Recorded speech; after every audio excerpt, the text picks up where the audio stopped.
Queremos que allí donde estamos tengamos una palabra de oración. Oremos. Querido y buen Dios que estás en el cielo, delante de ti queremos, Señor, presentarnos como lo que somos, Señor, perdidos, pero tú has venido por nosotros, Señor. Por eso te damos gracias porque nos das el don de la vida y de la salvación. Al abrir tu palabra queremos pedir la bendición y tu permiso, sobre todo que el Espíritu Santo nos abra el entendimiento para obedecer tu palabra. En el nombre de Jesús. Amén. Ese fue el título que ustedes vieron en la lección. ¿Cuál fue el que ustedes vieron? ¿El qué?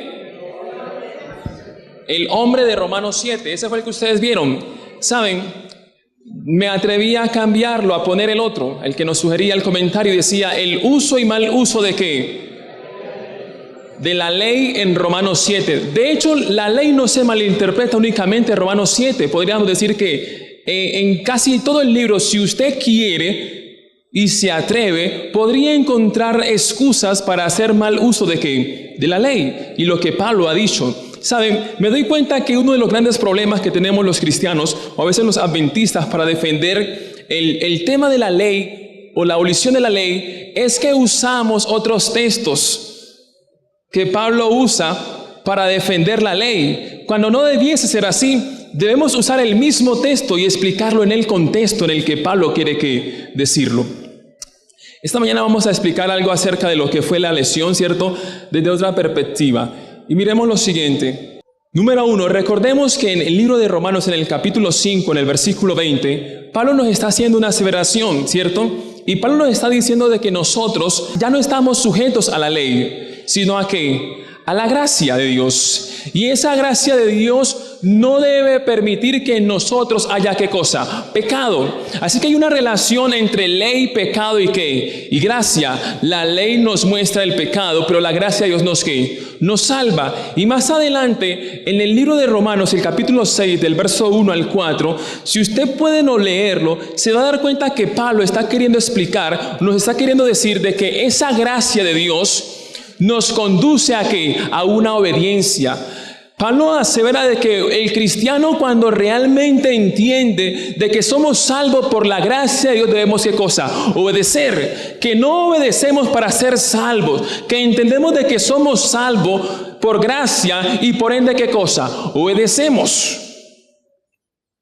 Entonces, cuando Pablo hace esa explicación, para que en la mente del que está escuchando no quede una duda, él llega al versículo 14, donde hace una pregunta muy interesante. Y la pregunta a la cual concluye es que nosotros no estamos bajo la ley, sino bajo la ¿qué?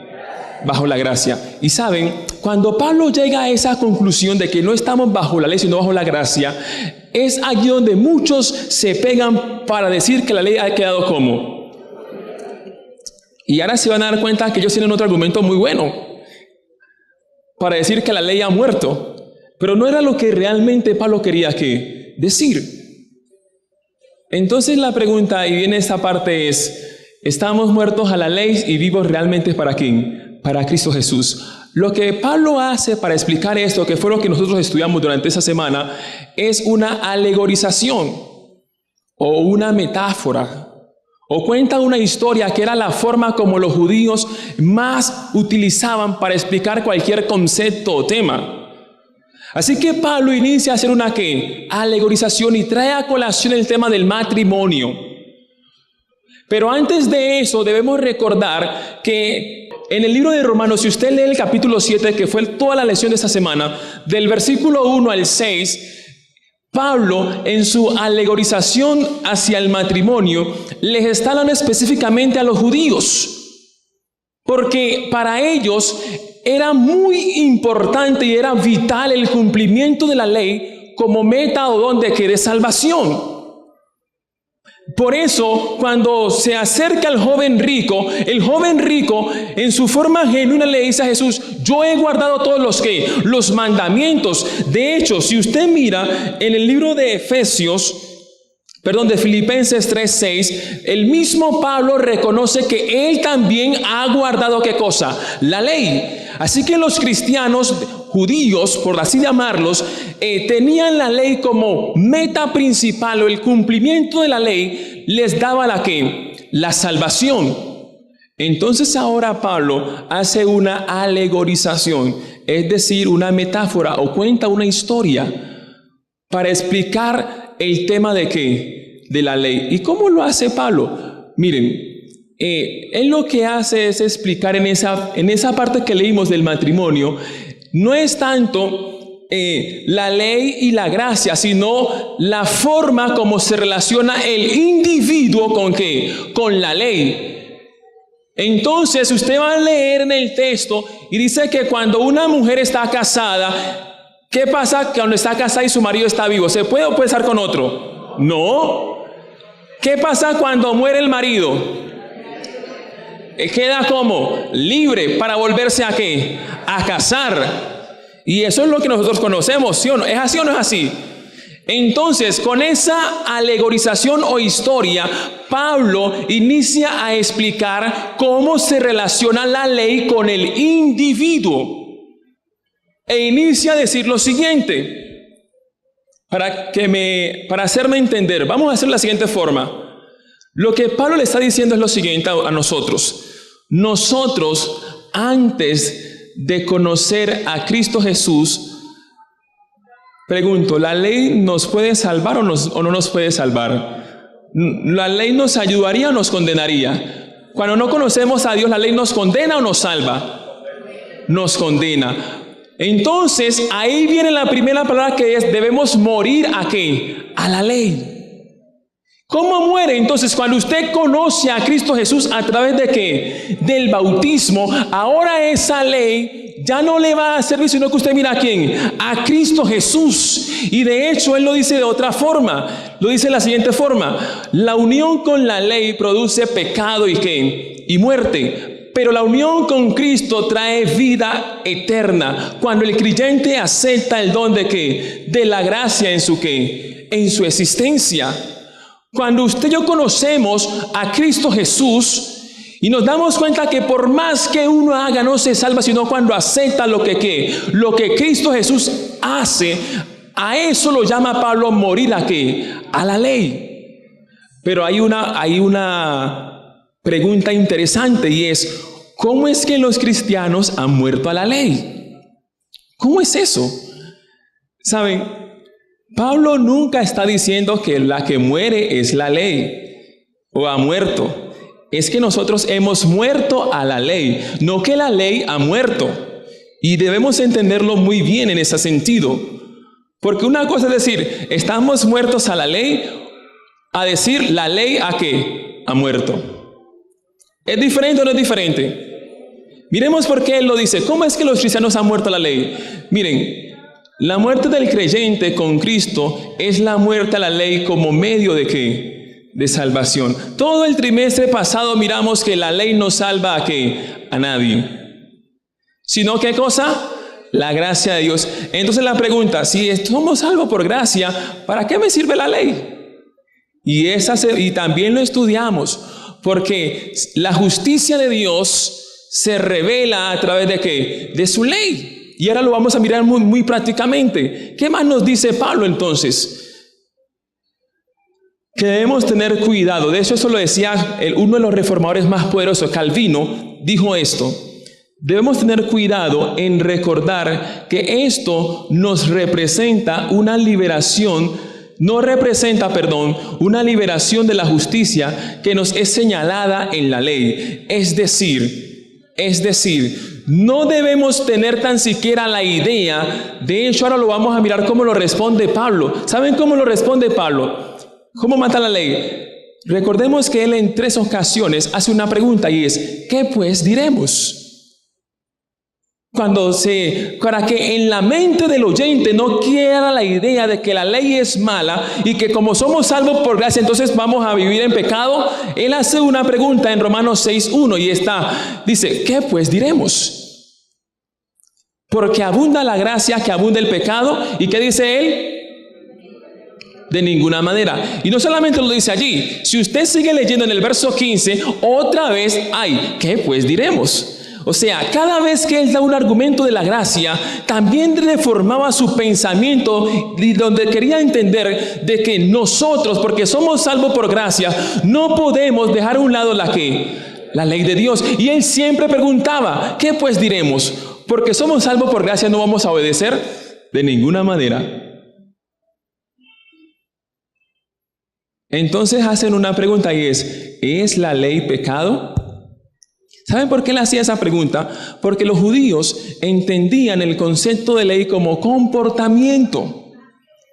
Pero Pablo, en su infinita sabiduría, explica el verdadero significado de la ley o los 10 mandamientos con el 10º mandamiento. ¿Sabe usted que cuando uno tiene un Dios que no es Dios, es evidente? Cuando uno mata a alguien, ¿se nota o no se nota? Se nota. Cuando usted roba, ¿se nota o no se nota? ¿Sí o no? Es evidente, es externo. Cuando usted comete adulterio, todo el mundo se da cuenta, si no, a veces dejan evidencias. Eso se nota, es externo. ¿Sí o no? Cuando usted no honra a su padre y a su madre, ¿eso se nota o no se nota? Claro. Pero el único mandamiento que no muestra una condición externa es el 10º mandamiento. Porque difícilmente usted puede ver qué hermano o hermana está codiciando. Así que el único mandamiento que muestra la verdadera condición espiritual del ser humano es el 10º mandamiento, que dice que no codiciarás. Así que Pablo inicia a explicar que en realidad la ley no es una expresión externa, sino que interna. Por eso el libro de Santiago dice que somos tentados por nuestros propios deseos. Por eso usted no juzgue en el sentido de decir, no, el hermano como se ve, que viene a la iglesia, que da los diezmos, el hermano está a salvo. Eso es lo que usted ve. Pero no es lo que él realmente está pensando. Por eso Dios juzga las intenciones. Y cuando yo miro las intenciones, se va realmente a lo que uno piensa. Y lo que uno piensa entonces tiene que ver con la parte interna, con la mente. Por eso Pablo les inicia a explicar el verdadero significado de la ley desde la perspectiva del 10º mandamiento, y es que no codiciarás. No codiciar otro Dios. No codiciar otro día que no sea el sábado. ¿Sí me hago entender? Si usted quiere saber qué tan espiritual es o qué tan espiritual soy, pregúntese, ¿qué tanto yo codicio? ¿Qué tan poco yo codicio? Y eso le va a decir a usted mismo, a usted misma, qué tan espiritual somos. Entonces, el problema como tal, les dice Pablo, no es la ley. El gran problema de la humanidad es lo que hace con la ley. Por eso él dice, parece que en vez de salvarme me está matando. Porque en vez de usarla para lo que Dios la creó, lo que hacemos es cambiarla. Es lo que decía el pastor en esa semana, Mateo capítulo 4. El enemigo sabe más débil que muchos de los que estamos aquí. Y él utilizó en las tentaciones el Salmo 91. A sus ángeles mandará, ¿sí o no?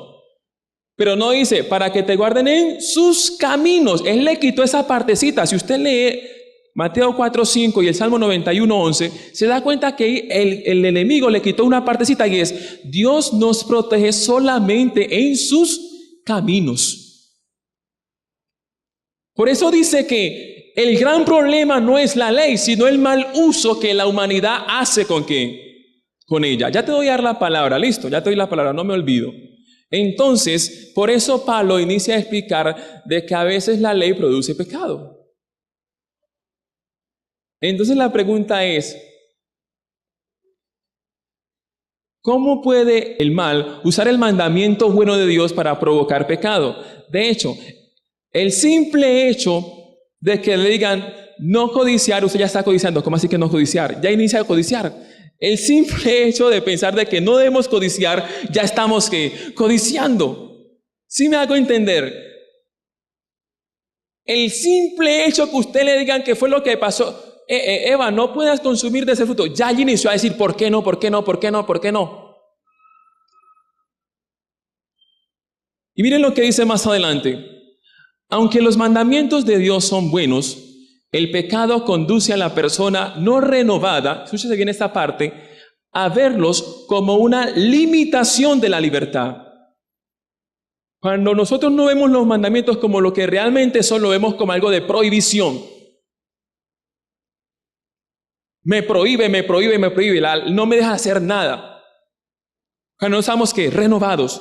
Y sigue diciendo más adelante, convirtiéndolos en una causa de resentimiento y ¿qué? Y oposición. Y termina diciendo más adelante, si no hay nada contra qué rebelarse, no hay rebeldes. No ponga normas, nadie va a la cárcel. Pero cuando usted mira la ley de Dios como algo que me cerca, que me protege, que me blinda, porque cuando miramos la perspectiva de lo que es el séptimo mandamiento, que es lo que más hoy en día se viola, saben, toda la persona que es médico, que estudia ciencia, se da cuenta que tener relaciones con más de una persona es aumentar la probabilidad de contraer una ETS o una enfermedad de transmisión sexual. Y Dios en su infinita sabiduría lo hace para protegernos ¿de qué? De muchas enfermedades. Pero para el que no está convertido en Dios dice, no me dejan gozar. ¿Sí o no? Te tienen ahí atrapado en una cárcel. Así pensamos cuando no estamos convertidos. Pero cuando Dios forma la ley es para mostrarnos el camino a la felicidad. Pero para el no convertido, dice allí, es causa de ¿qué? Resentimiento y ¿qué? Y oposición. Así que cuando se crea la ley, entonces dice más adelante acá, si no hay nada contra qué rebelarse, ¿no hay qué? No hay rebeldes. ¿Por qué nos sentimos juzgados? Porque la ley me dice, no matarás. Y de hecho Jesús lo explica, la ley, desde algo tan interno, que recuerden que en el Sermón del Monte, Él habla acerca del asesinato ¿de qué? Del corazón.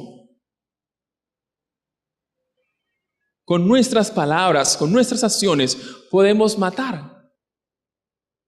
Por eso es muy importante entender la ley o los mandamientos desde la perspectiva del 10º mandamiento, de que realmente soy tan espiritual o tan poco espiritual, dependiendo del 10º mandamiento, y es no codiciar. Ay, la hermana, ese vestido tan bonito, si yo tuviera uno así. Amor, cómprame uno de esos. Si no vienen tristes a la iglesia, ya ni vienen. Tú no me has comprado el vestido hermoso que yo quiero. No tengo nada que ponerme, tiene como 10 mudas de ropa. La pobre viejecita decían, ¿cierto? No tenía nada que comer, tenía la casa llena. Y sigue siendo más acá. ¿Qué es entonces lo que debe morir en realidad para nosotros? 3 cosas decía Pablo que debe morir en nuestras vidas. Número 1, el orgullo espiritual. Si no me piden perdón, no voy a la iglesia. Somos orgullosos a veces, ¿cierto? Si no me llaman, no voy. Si no me reina en pleitesía, no es allí donde debo estar. Número 2, confianza en sí mismo, en sí misma. Creer que nosotros podemos ser salvos porque venimos solamente el sábado a la iglesia y escuchamos el sermón, y en la semana no tenemos la iniciativa de leer la Biblia y orar. Y creemos que porque yo estudié o escuché un gran sermón el sábado, eso me blinda y me protege de toda la semana. Y tenemos confianza en nosotros mismos. Y dejamos de confiar en la palabra de Dios cuando ¿qué? Cuando dejamos de estudiarla, porque somos sabios en nuestro propio conocimiento. Eso es confianza en sí mismo. Y número 3, la autosuficiencia. No necesito de nadie, no tengo que pedirle perdón a nadie. Yo lo puedo todo. Somos tan autosuficientes que ya ni oramos para pedirle perdón a Dios. Me pregunto cuándo fue la última vez que tú abriste la palabra de Dios. ¿U oraste para reconocer que Él es el que te da la vida y todo lo que tú tienes? Por eso Pablo decía, es algo interno. Y en nosotros lo que realmente debe morir es la forma como nos relacionamos con la ley. Y estas tres cosas. Número 1, orgullo espiritual. Confianza en sí mismo de creer que por nuestros propios méritos somos salvos. Eso creían los judíos, que guardando la ley, sin tener a Dios en cuenta en su vida, podrían ser salvos. Y número 3, suficiencia. Entonces la pregunta que yo hago ¿es mala la ley? Los malos somos ¿quiénes? Nosotros. Dice más adelante, Pablo termina diciendo, y por eso se pone el título, el hombre de Romanos 7, porque con esta frase se saca el título y es, primero, él hace lo que es malo a pesar de sus buenas intenciones, dice Pablo. Yo tengo buenas intenciones, pero hago cosas malas. Segundo, él no puede hacer lo que es bueno a pesar de su deseo de hacerlo. ¿Le ha pasado a usted? Quiere venir a la iglesia, quiere estudiar la Biblia, pero hay tanto sueño. Y posterga la alarma que era para estudiar la lección y cuando va a ver, ya es hora de trabajar y nos vamos. ¿Saben por qué pasa eso?